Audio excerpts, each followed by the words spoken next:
So we're doing something a little different this week, in that Tony is going to be interviewing, and I'm the one being interviewed, and he hasn't told me the questions.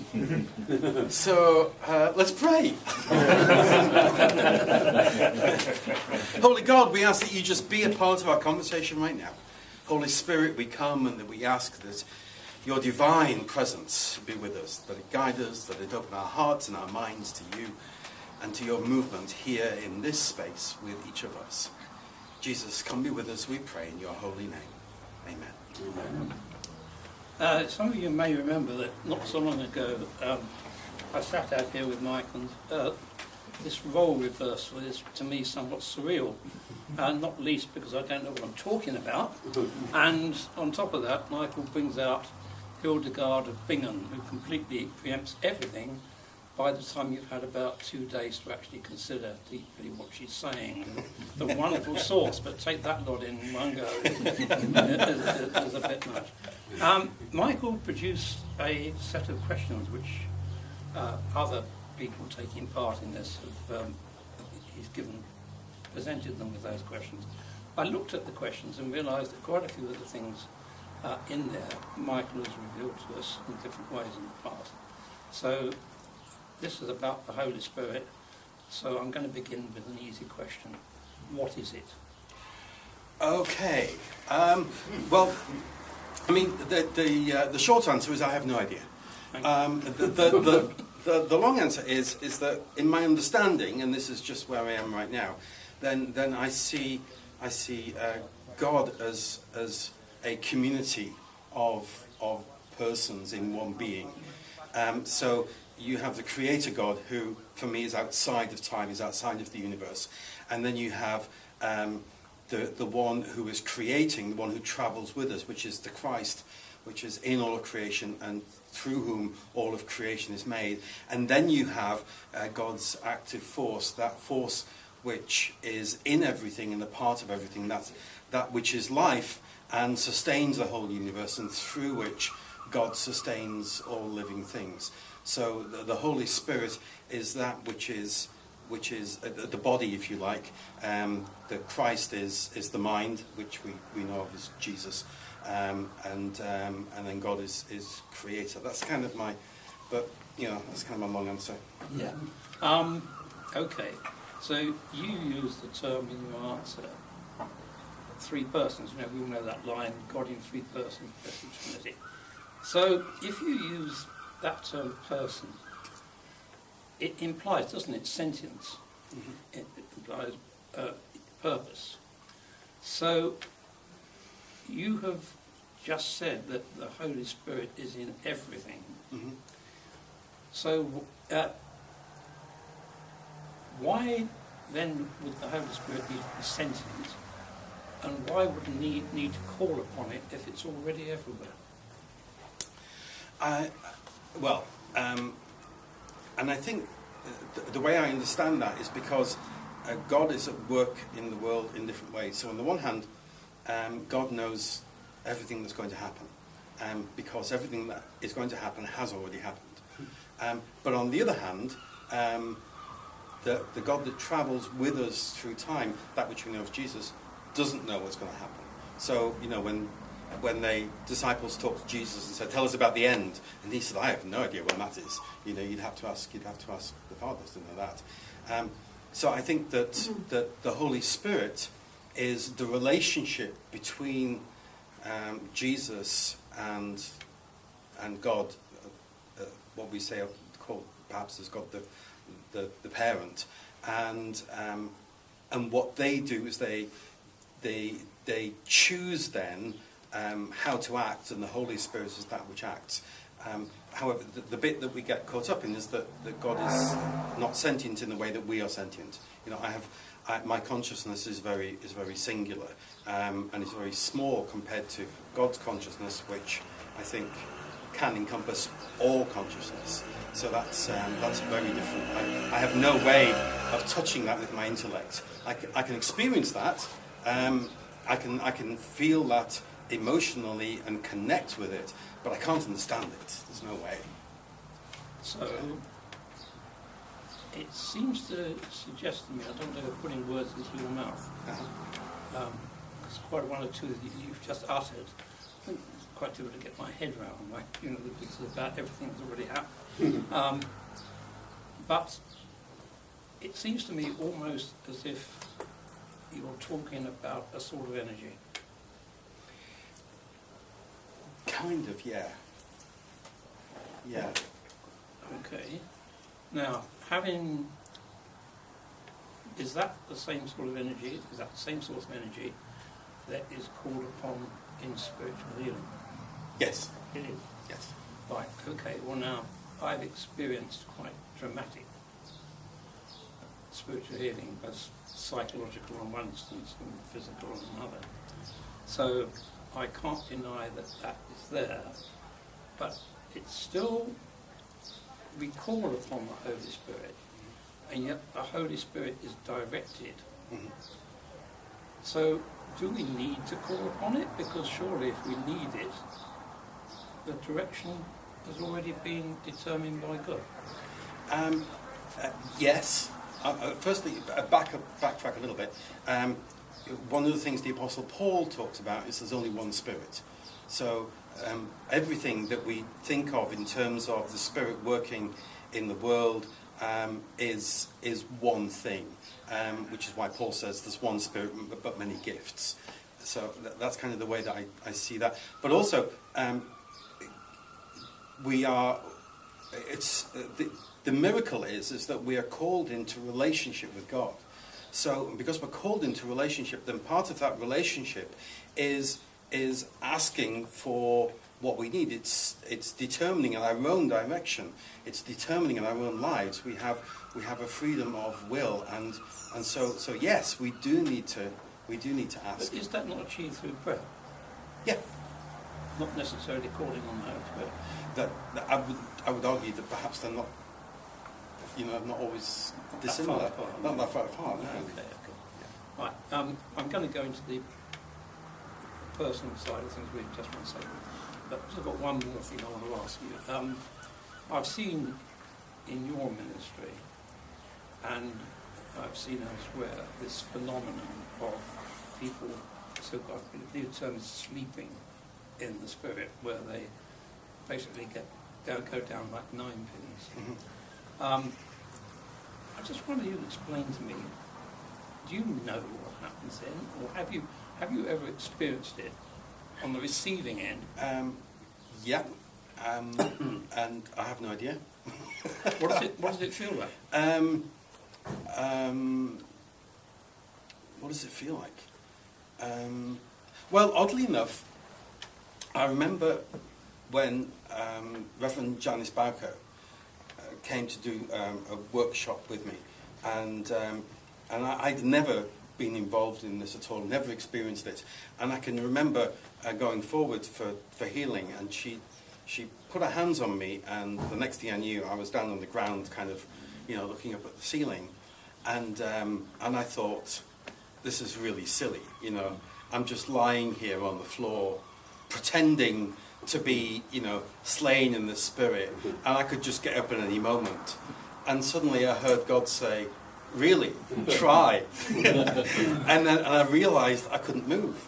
And then I just started laughing. And I lay there and just laughed and laughed and laughed. And it was just this absolute joy of being completely in God's hand. Just not being able to do anything of my own, just to be there in God's hand. And all I can do is just remember lying there, just laughing, until eventually I was allowed to get up. So, but what happened in that, I don't know. You don't? No. And what was the aftermath of it? There wasn't really an aftermath. I do know that later on, those experiences of healing and of doing healing services became much more profound. Right. So I'm quite sensitive, and sometimes I would see the angels that were there working with people, and that was quite a privilege. And then sometimes I would see people working with other people, and they were angels, and that was also kind of quite profound. So, but what all those things mean, I don't know. Okay. So, one of the things that has always sort of got at me about Christians who are completely sincere is that when things are good, great, that's the Holy Spirit at work, all words like that. And on the other side of the equation to me is the old boiler, that if God is all powerful, do you believe in all that? If God is all loving, do you believe in it? So you come back to this question of why do ghastly things happen to lovely people? We only have to think of a few days ago to realise how awful that is. So I simply say that because it seems to me that Christians like to take the credit for the good things, and they obligingly forget the horrible things. They come up and say, where was God, for example, in that instance? Yeah. And the answer is, oh, well, you see God in all these courageous people who rush to help, who donate things, are very, very brave. It seems to me that's a heck of a price to pay for that manifestation of the Spirit. So how do you determine, how does the outsider determine whether a happening, a consequence, is a result of the intervention of the Holy Spirit, or whether it's a simple matter of human compassion?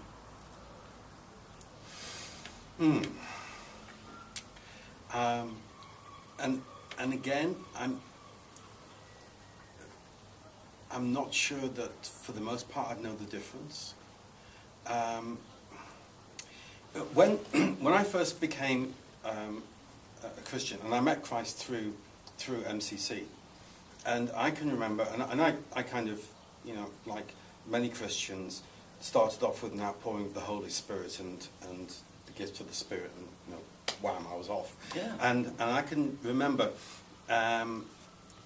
being at an MCC service in MCC in North London, and saying to God, you know, thank you so much for bringing me to the church. It's the church, which is where everyone is welcome and everyone is affirmed, and this is obviously your church.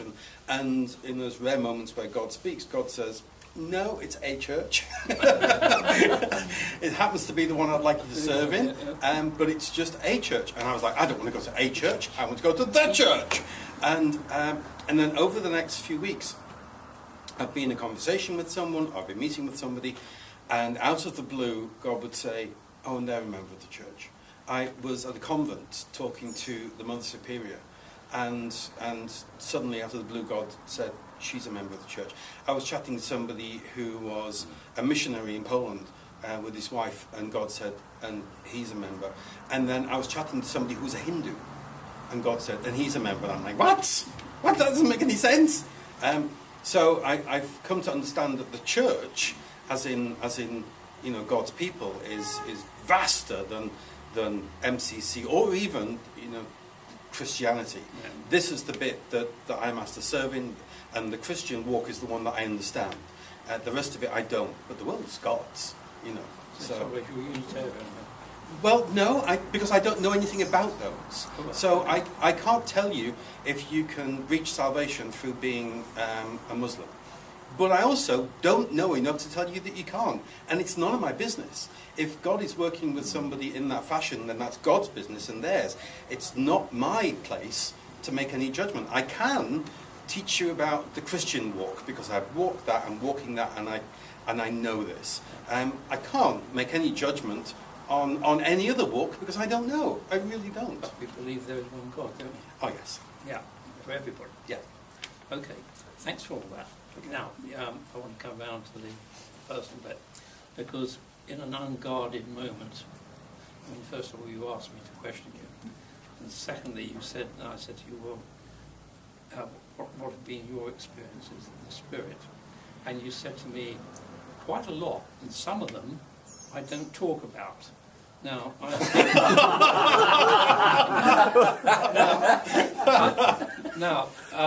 can understand that some of those you can't talk about, presumably because this is a confidentiality perhaps involved. But I think you can talk about the others. Let me have a think. Let's put it another way. Yeah. How, in your experience, would you prove to, say, a not convinced searcher after faith that the Holy Spirit exists through your experience of it? How would I prove? Well, how would you? What would you cite as instances in your own experience? I think the challenge there is that we always interpret other people's experiences in the light of our own. Yeah. So if somebody's experiences lead them to believe that there's no God, no Holy Spirit, no Christ, then no matter what I say, it's interpreted in that light, and that's fine. That's just the same as if I'm talking to somebody who's a Muslim, we might get to talking about Jesus, but I'm talking about the Son of God, and they're talking about a prophet of Allah. Yeah. So we might be talking about the same physical person, but obviously our experiences of that are very, very different. Let me steer you back then onto these experiences that so far have laid dormant from expression. Let me think. Is there anything you'd like to talk about? There's been a few surprises. So for example, I was in New York and I'd just been ordained, and somebody there, a lovely Anglo-Irish woman, who'd always called me Michael, suddenly just started calling me Father. Because once I was ordained, that was it, I was Father.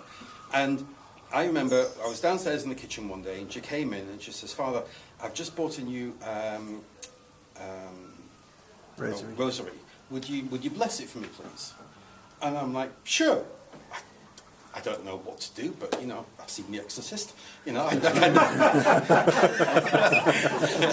take some water, you bless it, blah blah blah. So I said, "Sure, by all means." So I not believing for one moment that there was anything in this, but this is what she wanted, and I thought it might bring us some comfort and some joy. So I placed this little glass down with some water in it, a little bit of tissue with the rosary on it, and she stands there very prayerfully. And I ask God to bless the water, and then I take the water and sprinkle it on the rosary and ask God to bless the rosary, and suddenly the room is just thick with the Holy Spirit. I mean, it was like being in the Holy Spirit soup. It just swirled around us, and then it centered on this rosary and infused it.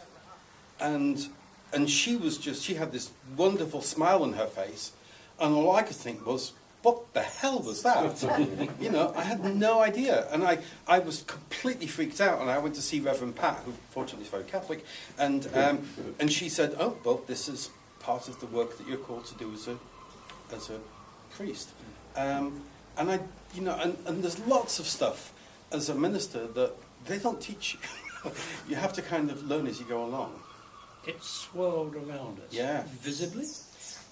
Kind of. Like, the only thing I can liken it to is the Harry Potter movie, the first one, when Harry gets his wand, and suddenly there's this kind of swirl, and it felt, you could feel it in the room, just moving around you. It was just extraordinary. The wind? Yeah. Yeah. But not like it blew anything. It didn't blow papers or anything. No, just that, the first essential, the Holy Spirit, the tongue of fire, talking in tongues, and the wind, which is not something which actually happens, I think, to most of us. Yeah. Another one? Oh, heavens, another one. Let me have a think. So, when we were in New York, once I was ordained, Chris was running the Metro Bears. So there's a bear group there, about 500. I'm thinking of this because, of course, this has been the bear group. Oh, right. This has been the Brighton Bear Weekend. Yes, so, I know. And let me join. It's self-identifying. You can join too. So immediately, as soon as I was ordained, we would go down to the pub on a Friday night where Chris and the others would kind of run the evening and give out wristbands for cheap beer and all that kind of stuff. And literally the week after I was ordained, somebody came to me and said, can I talk to you, please? And I'm like, sure. And we went off into a corner, and they said, would you hear my confession? And I'm like, yeah, okay. And suddenly I knew what to do.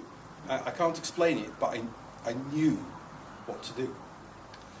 And there was just this extraordinary moment where the two of us were in the corner of this crowded bar. I mean, it's absolutely packed. And as far as we were concerned, we were the only two people there. We were completely private, even though there were people pressed in around us all the way around. And he spoke to me, and I can't even tell you what he told me, but I offered it to God and knew that something had happened, and that the Holy Spirit had worked through this bare bar right at the bottom of Christopher Street in New York, where God was working. And for me, that's the Holy Spirit is God working in each and every circumstance, in places that you would never dream that God would be, working and at work, and never ceases to surprise me. Just to refine my own thinking, I asked you a while back how you discerned whether something occurs as a result of the Holy Spirit or as fundamental into human being. And the answers you've given suggest that in the places where you've encountered this thing, there's a moment of revelation. For me, there is a distinct